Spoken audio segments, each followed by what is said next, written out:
5 nangungupaan sa Quezon City, patay ng madrap sa nasunog nilang apartment. Sanggol, kabilang sa nasawi. Bagyong Luis, nagpapaulan sa malaking bahagi ng Luzon at Visayas. Isa pang bagyo sa labas ng PAR, binabantayan. At back-to-back win para sa Pilipinas. EJ Obiena nasungkit ng ginto sa pole vault meet sa Germany. Habang si Alex Ayala tinumba ang 4-time Grand Slam champion na si Naomi Osaka. Aabante na sa finals ng Mubadala DC Open.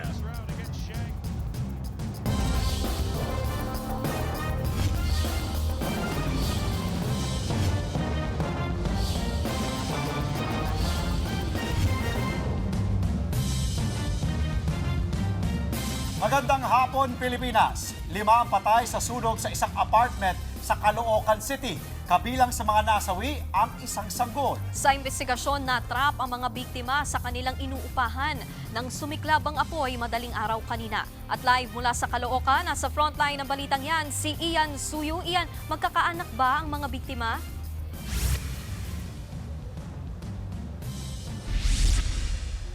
Andre, Nikki, 5 nga ang nasawi matapos maganap ang isang sunog dito sa dagat-dagatan sa Caloocan. At tama ka dyan, kabilang dyan sa mga nasawi ang isang 11-month na sanggol, pati na rin ang kanyang ina. At kung makikita nyo nga, nandito tayo sa mismong harap ng nasunog na bahay. Ito yung unang palapag na hinarangan na rin ng plyboard para hindi napasukin pa. At doon, sa ikalawang palapag, na-trap yung mga residente na nanunuluyan dyan. Nagsisilbi daw kasi yan na boarding house. At ayon nga sa BFP, pati na rin sa barangay, 5 ang kabuuan na nasawi matapos ang nangyaring sunog. Nilamon ng nagngangalit na apoy ang gusaling ito sa Barangay 8 sa Caloocan City. Sumiklab ang sunog kaninang alauna ng madaling araw. Bukod sa apoy, sunod-sunod din ang pagsiklab ng mga kable ng kuryente. Ang mga residente tumutulong na sa mga bumbero para mahila ang mga hose nang maaabot ang natutupok na gusali. Makalipas ang halos 2 oras, makapal na usok na lang ang natira at naapula na ang apoy. Pero ang sumunod na eksena, isa-isang inilalabas ng mga otoridad ang mga labi ng mga nasawi sa insidente. 5 ang patay sa sunog, kabilang ang 3 babae, 1 lalaki at 1 sanggol. Ayon sa mga otoridad, natupok ng apoy ang 2 palapag na paupahan. Mabilis umanong kumalat ang apoy mula sa unang palapag kung saan may talyer ng jeep. Posible umanong hindi nagising ang mga biktima kaya't hindi agad nakaalis sa naturang apartment. Bago po kami matulog, 1 a.m. May pumutok po kasi. Ipakala po namin barilan. Tapos nung nakita po namin, lumalaki na po yung sunog. Pataas na po. So marami pong natrap sa baba. Sa kabuuan, hindi bababa sa 6 na pamilya ang apektado dahil sa sunog.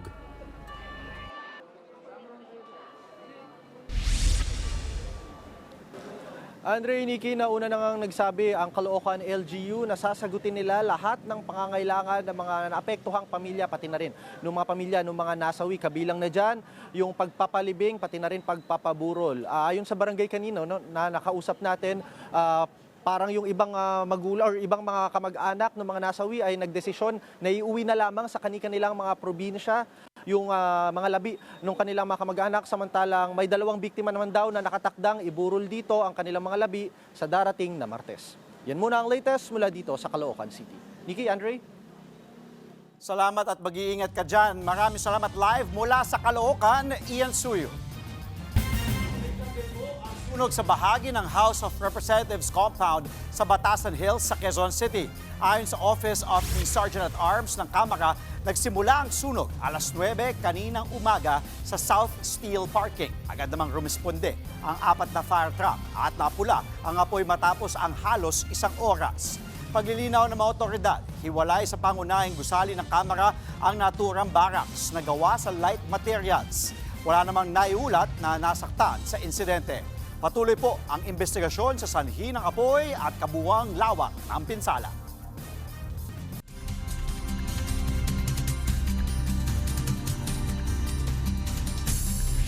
Ulat panahon po tayo na panatili ng Bagyong Luis ang lakas nito habang nagpapaulan sa ilang bahagi ng Luzon at Visayas. Sa tala ng Pag-asa, huling namataan ang bagyo sa layong 350 kilometers silangang bahagi ng Baler, Aurora. Taglay nito ang lakas ng hangin aabot hanggang 55 kilometers per hour at bugsong aabot sa 70 kilometers per hour.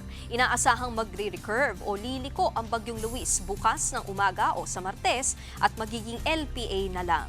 Malaki ang tsansa na hatakin nito ang Typhoon Dolphin na nasa labas ngayon ng PAR. Gayon din ang habagat. Sa ngayon, nakataas sa Signal Number 1 ang Polillo Island, Camarines Norte, pati ang hilagang bahagi ng Ilocos Sur at Catanduanes. Samantala, higit 400 pasahero at crew ang na-stranded sa mga pantalan dahil sa kanselasyon ng mga biyahe. Patuloy na pinaalalahanan ng publiko na manatiling nakaalerto sa banta ng baha at landslide.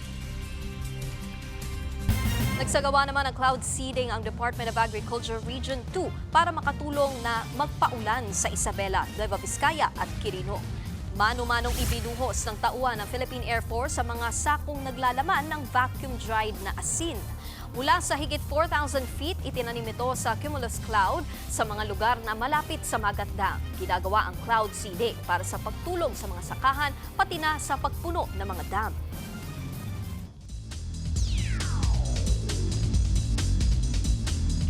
Sa sports, naghari si Olympic pole vaulter EJ Obiana sa Halberstadt Hohenflug Pole Vault Tournament sa Germany kahapon. Na-clear ni EJ ang 5.76 meters para mangibabaw sa torneo. Naunang dalundagan ng Pinoy ang 5.56 meters sa kanyang unang subok. Naiwang magkalaban sina EJ at Qatari na si Abdel Salam Seyfeddin sa 5.66 meters. Na-clear yan ang kanyang kalaban sa pangatlong attempt. Nang ibabaw na si EJ nang tagumpay niyang malundagan ang 5.76 meters habang nabigo si Seyfeddin. Sinubukan pang niyang iangat ni Obiena para sa kanyang season best na 5.90 meters pero hindi na siya pinalad. Ito ang ika-6 na gintong medalya ni EJ ngayong taon. 2 linggo pa ang nakakaraan nang makuha niya ang silver sa Madrid, Spain matapos ma-clear ang 5.85 meters. Susunod, matapos pataubin ang former world number 1 na si Naomi Osaka, Pinay tennis ace Alex Ayala abante na sa Mubadala DC Open Finals. Mga bagong testigo haharap sa ikatlong linggo ng impeachment trial ni VP Sara. At sasakyang iniwang nakabukas na nakawan, aabot sa 150,000 pesos na cash na tangay. Lahat ng yan sa pagbabalik ng Frontline Pilipinas Weekend.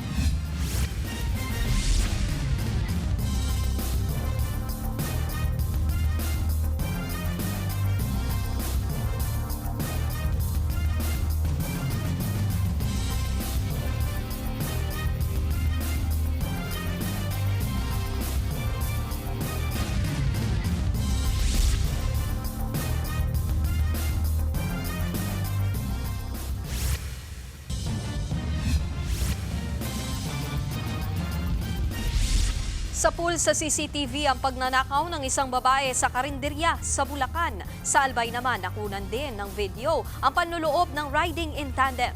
Nasa frontline ng balitang yan, si Mobile Journal, Alexis Ebue. Sa pool sa CCTV, ang riding in tandem na ito sa tapat na isang tindahan sa Daraga, Albay. Pasado 3:00 sa madaling araw nitong Biyernes nang subukan nilang buksan ang tindahan. Ang mga salarin naka-helmet at naka-hoodie. Sa anggulong ito, kitang pinihit ng lookout ang CCTV. Pahirapan sila sa pagbubukas ng pinto. May punto pang bumalik sila sa kanilang motorsiklo nang may dumaang motor. Maya-maya pa, ang lalaki nagbabaklas ng lock, ibinigay sa kanyang lookout ang suot na helmet. Ilang minuto rin ang tinagal bago sila tuluyang makapasok sa loob ng tindahan. Agad dumiretso ang isa sa lalagyanan ng pera. Tinangay nito ang mga sigarilyo at pera na aabot sa 5,000 piso. Nagpapatuloy pa ang imbestigasyon sa pagnanakaw. Sa pool din sa video ang salarin sa pagnanakaw sa tindahan sa Giginto, Bulacan. Makikita ang isang babae na may dalang tray ng itlog. Maya-maya muli siyang bumalik. Tangay naman niya ngayon ang malaking supot. Ayon sa may-ari, 2 beses na silang ninakawan ng babae. Tinangay sa kanilang tindahan ang mga baryang ipon, bigas, delata at iba pang paninda na tinatayang aabot sa 10,000 piso. Patuloy pang tinutugis ang salarin. Nagbabalita mula sa Frontline, Mobile Journal Alexis Ebue, News 5. Sa pool din sa CCTV ang pagnanakaw ng lalaki na nakabukas na kotse sa Imus, Cavite. Sa video, makikita ang lalaki na dumadaan. Saka nagmamasid-masid. Nang masigurong walang tao, binuksan niya ang pinto ng kotse, saka tinangay ang isang bag. Ang laman niyan, aabot sa 150,000 pesos na cash, pati isang credit at debit card. Tumangging magbigay ng pahayag ang biktima ng isang engineer. Patuloy pa yang iniimbestigahan ng mga otoridad. 2 testigo ang inaasahang ihaharap bukas sa House Prosecution Team mula sa Commission on Audit o COA. Kaugnay pa rin niya na pagpapatuloy na pagliliti sa alegasyon ng maling paggasta ng confidential funds ni Vice President Sara Duterte. Narito ang Frontline Report.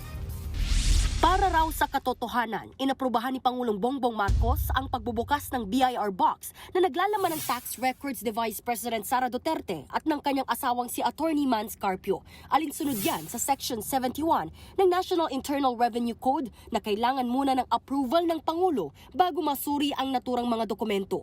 Ang pagbusisi ng tax records ng mag-asawa para sa Article 2 o aligasyon ng hindi maipaliwanag na yaman ng Vice Presidente. Nitong Huwebes, natanggap ng Senate Impeachment Court ang mga dokumento.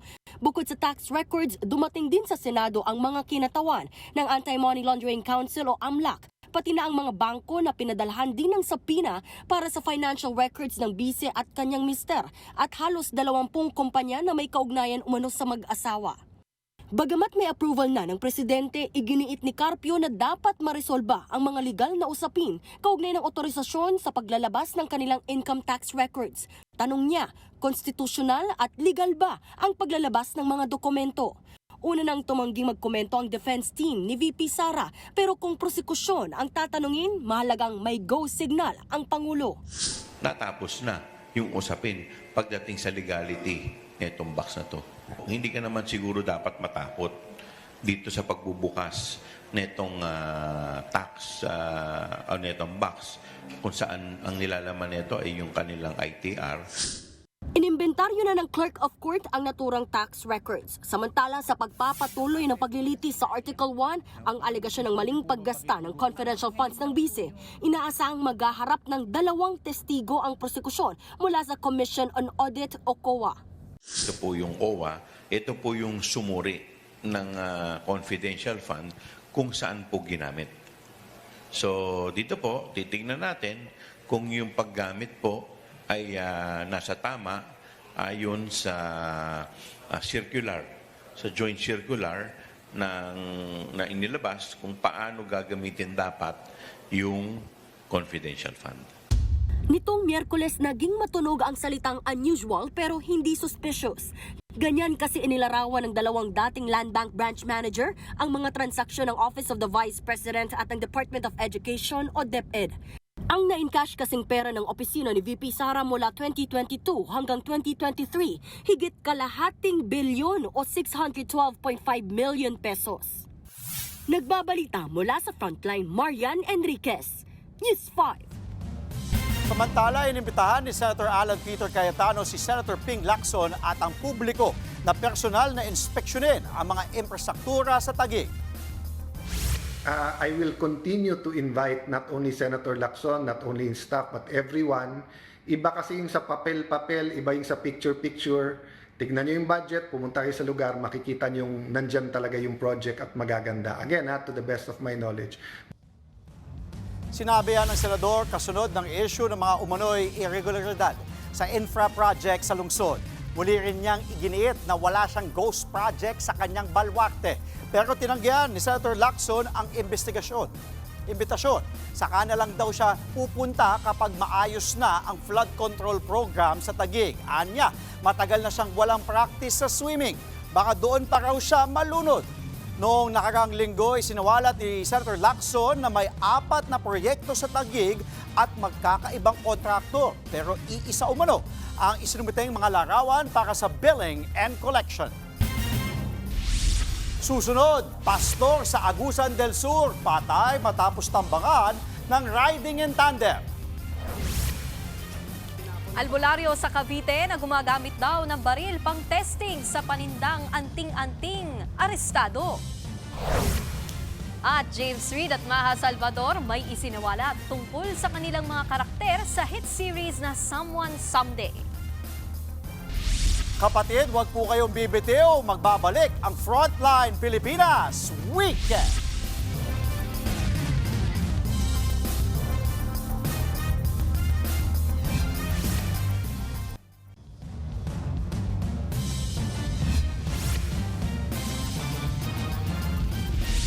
Nagkaroon ng ammonia leak sa ice plant sa loob ng isang palengke sa Quezon City. Ayon sa QC Disaster Risk Reduction and Management Office, unang naiulat ang ammonia leak sa bahagi ng NEPA Q-Mart kaninang alas 8 ng umaga. Iniimbestigahan na ang sanhi niyan. Kinoldonahan muna ang lugar at ilang pwesto sa palengke. Hindi rin muna pinayagang magtinda ang ilang vendor. Tuloy-tuloy daw ang pag-monitor ng air quality sa lugar.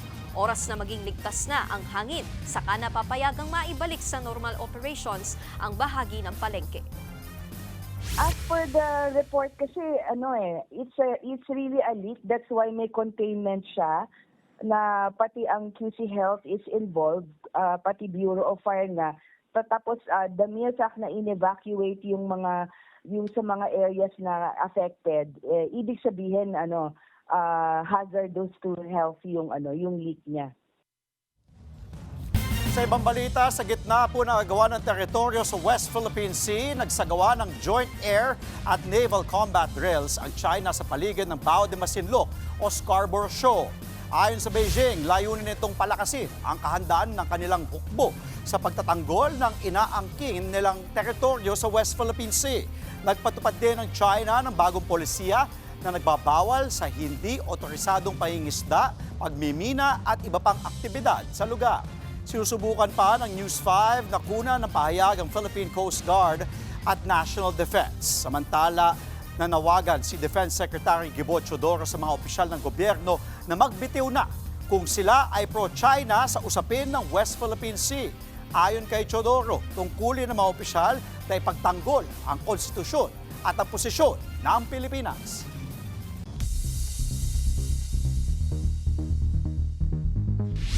Tatlo ang patay sa isa na namang mass shooting sa Amerika. Nakuna ng video ang isang lalaking walang habas na namaril sa isang shopping mall sa Idaho State. Kabilang sa nasawi ang isang lalaking gunman. Hindi pa idinetalye ng pulisya kung paano ito namatay. Pero bukod sa mga nasawi, 7 ang sugatan sa insidente. Inaalam na ang pagkakakilanlan ng gunman, pati na ang motibo. Nasawi sa avalanche sa Pakistan ang kilalang Nepalese mountaineer. Siya si Nirmal Purja. Kabilang siya sa 10 nawalang hiker sa Broad Peak, Pakistan noong Huwebes. Kinumpirma yan ng kumpanya ni Purja na Elite Expeditions at ng Nepal Prime Minister. Nakilala ang naturang mountain climber ng akyatin niya, ang world's 14th highest peak sa loob ng 6 na buwan noong 2019. Nagkaroon pa yan ng Netflix documentary. Patay ang isang pastor matapos tambangan sa Agusan del Sur. Kinilala ang pastor na si Balvino Suldawan Andaya, 61 taong gulang. Pinaulanan ng bala ng riding in tandem ang sinasakyan niyang SUV. Sugatan naman ang isa niyang kasama. Tukoy na ang pagkakakilanlan ng suspect dahil sa dashcam na ibinigay ng isang motorista. Ayon sa mga pulis, kilalang hired killer ang suspect at may mga hinaharap pang ibang kaso. Di na pinangalanan ang suspect na tinutugis na ng mga pulis. Samantala, arestado po ang isang albularyo sa Cavite matapos makuhanan ng mga baril na hindi lisensyado. Ginagamit daw ito ng suspect na pang-testing sa mga ibinibentang anting-anting. Nasa frontline ng balitang yan, si Mobile Giorno, Alexis Ebue. Lumabas ka dyan. Itinapon na bag, oh. Inakyat ng mga otoridad ang bubong ng bahay na ito sa General Trias, Cavite. Target nila ang kilalang albularyo sa lugar na si alias Nilo. Ma'am, may operation po kami. Pasensya po. Nakatanggap sila ng mga reklamo mula sa mga residente na nakakarinig umano ng mga putok ng baril mula sa bakuran ng albularyo. Nang kanilang puntahan, dito na tumakbo ang albularyo sa bubong. Positive. Ano pa? Yun po, dami oh. Kinumpiska ng mga otoridad ang 3 baril at mga balang laman ng bag. Base sa investigasyon, nagbebenta rin ng mga agimat at anting-anting ang albularyo pangontra umano sa tama ng baril. Napag-alaman namin sa General Trias to ng gagamot at di umano ay nagpo-possess siya ng iba't ibang kalibre ng baril na walang lisensya. Ito po ay ginagamit niya daw sa tuwing magte-testing siya ng anting-anting. Nakakuha rin ng mga otoridad ng video kung saan makikita ang mismong pagsubok nito sa anting-anting gamit ang baril. Dito ka magte-testing sa bahay? Oo. Oh, ano ba yan? Ano ba? Ano ba? Ayaw pumutok! Sa ngayon, nasa kustodiya na siya ng otoridad at mahaharap sa reklamong illegal possession of firearms. Nagbabalita mula sa Frontline, Mobile Journal Alexis Ebue, News 5.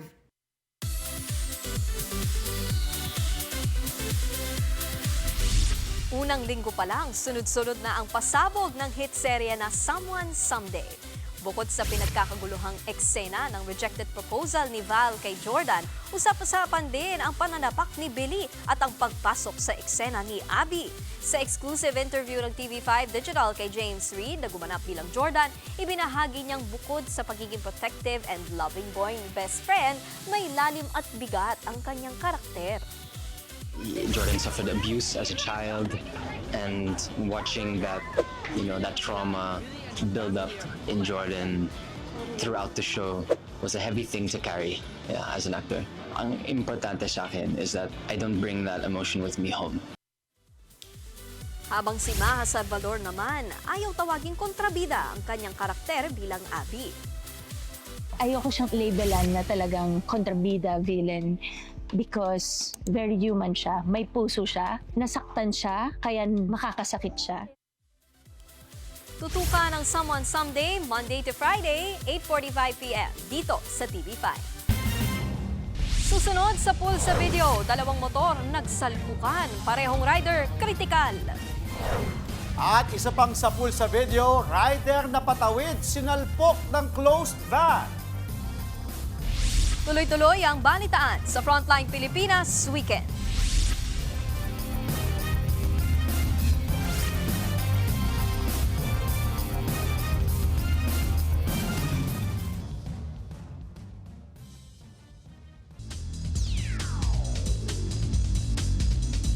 Wagi ang Philippine men's football team kontra Lao sa 2026 ASEAN Hyundai Cup sa Vientiane kahapon. Pinatahog ng Pinoy Booters ang Lao sa final score na 4-1. Naunang umabante ang Lao nang maipasok ni Damot Hong Kamsavat ang unang goal ng laban. Naitablayan ng national team sa ikalawang bahagi ng laban matapos ang goal ni John Lucero. Nakuha ng Pilipinas ang lamang ng magkamali ang defender ng Lao at aksidenteng maipasok ang tira ng Pilipinas sa kanilang goal. Nadagdagan pa yan ang abante nang makakuha ng penalty ang mga Pinoy nang maipasok ni Harvey Gayoso ang bola para sa 3-1 na bentahe. Sinelyuhan ni Daisuke Sato ang panalo matapos maipasok ang isa pang goal sa 88-minute mark. Susunod na mga kaharap ng Pilipinas ang Thailand sa New Clark City Stadium sa August 4. Ngayong tag-ulan, perfect ang magwanton sawa. Kung ang hanap nyo naman ay resto na may touch of pilyo, try nyo itong cafe sa Kainta at mga AI Aliw concert ng malulupet. Yan at iba pang mga dapat nyong abangan sa kwentong Mark Logan mamaya. Ngayong tagulan, ang kabanding ni Juan, siyempre, magkape, matulog at paggising, humigop ng mainit na sabaw na may maming itutulak.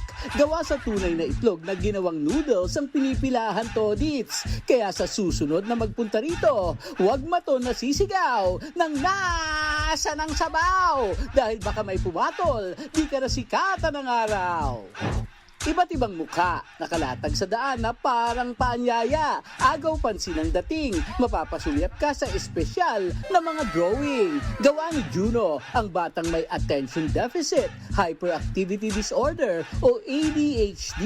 Pero palaban sa buhay, tulad ng mga obra niyang isinasabuhay.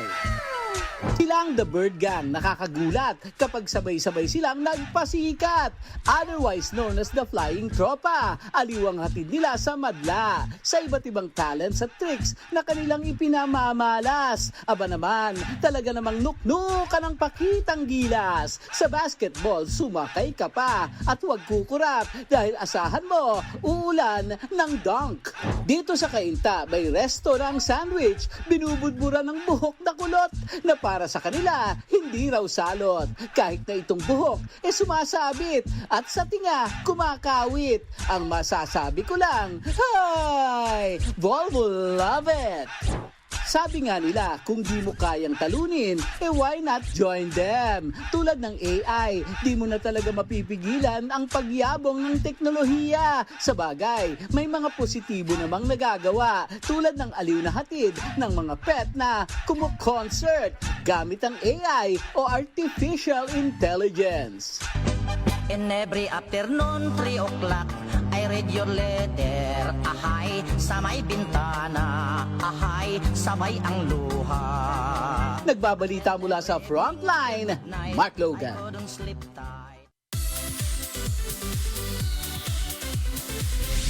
The stars have aligned and they're pointing to Australia. Inanunsyo na ng Cup of Joe ang dates para sa kanilang Australian tour. Sa post ng grupo, 3 Stardust concert ang gaganapin doon. Sa Melbourne sa October 3, sa Sydney on October 5, at sa Perth on October 4. To be announced pa ang ticket details at bago yan, meron pang Stardust concert ang Cup of Joe sa Cagayan de Oro sa September 12 naman yan. Susunod, Pinay tennis sensation Alex Ayala muling makakatapat si Jessica Pegula sa Mubadala DC Open Finals. At pelikulang Spider-Man Brand New Day, certified box office hit agad sa Pinas. Kapatid, tuloy-tuloy po ang balitaan dito sa Frontline Pilipinas Weekend.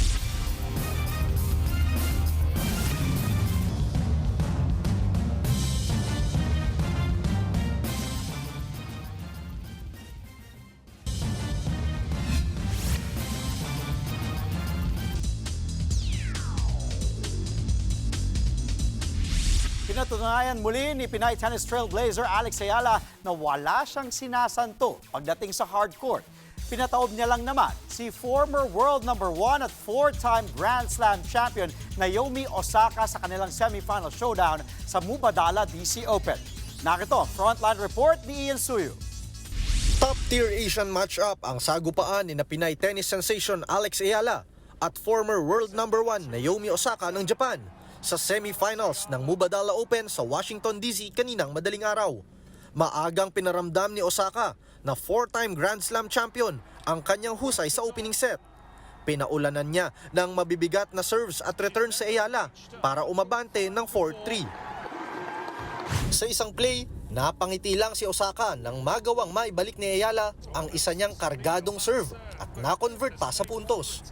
Pero nagising ang ating pambato at pinanalo ang next 3 games para makuha ang set, 6-4.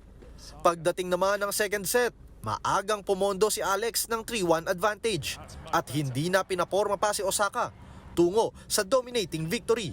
Final score, 6-4, 6-2 para kay Alex. Osaka, she needed that.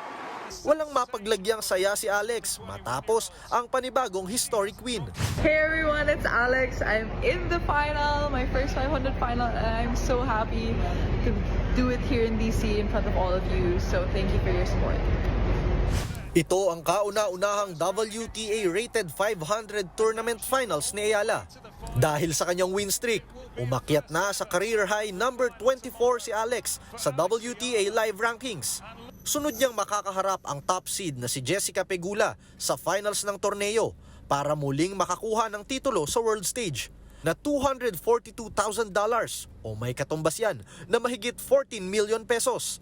Ito ang pangalawang tapatan ng dalawang tennis stars matapos ang kanilang semifinals match sa hard court ng Miami Open noong nakaraang taon. Tinalo dyan ng American player si Alex sa loob ng 3 sets.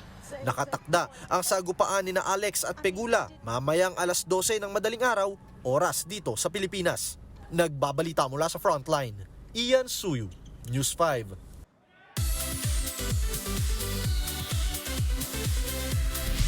Literal na box office hit ang atake ng pelikulang Spider-Man Brand New Day sa Pilipinas. Sa loob lang kasi ng 24 na oras ng ipalabas sa bansa, kumita na ito ng halos 96 million pesos. Ito ang pinakamalaking opening day para sa pelikula sa bansa mula noong pandemic. Ikatlong pinakamalaking opening day naman ito sa kasaysayan ng takilya sa Pilipinas, kasunod ng Avengers Endgame at Avengers Infinity War. Ano, ikaw ba? Nakapanood ka na? Oo, napanood ko na yung Odyssey last week. Tapos yung Spider-Man naman nung Biyernes. Ikaw? Tapos na rin, syempre. Gusto ko, batiin natin, Alex Ayala. Tuloy-tuloy lang talagang nakaka-proud rin itong si Alex. She just keeps on surprising yung mga talagang natatalo niya, sina Naomi Osaka. Big names, ano? Oo, talagang tuloy-tuloy lang. Alex, congratulations as early as now and good luck sa finals ng Mubadala Open Akyat lang ng akyat sa ranking, ha? Oo, step by step, ika nga ni Alex sa kanyang ginawa dati na video na nag-viral. So, yun. Ano bang susunod after nitong, hindi kay Alex ha? Yung kasi yung Spider-Man. Balik tayo kay Spider-Man. Hindi, kasi yung alam ko finals na si Alex, ayun yung susunod sa Mubadala. Pero dito sa pelikula, may ano bang inaabangan? Feeling ko Secret Wars. Feeling ko lang naman. Kasi yun yung teaser di ba? Another Off-Earth Spider-Man. Ay, after ng Doomsday. Okay. First Spider-Man baka yun. Ayun, okay. At yan ang mga impormasyong dapat ninyong malaman. Mga balita para sa may alam at may pakialam. Kami po ang inyong mga kabatid sa balitaan at public service. Walang iwanan sa Frontline Pilipinas Weekend.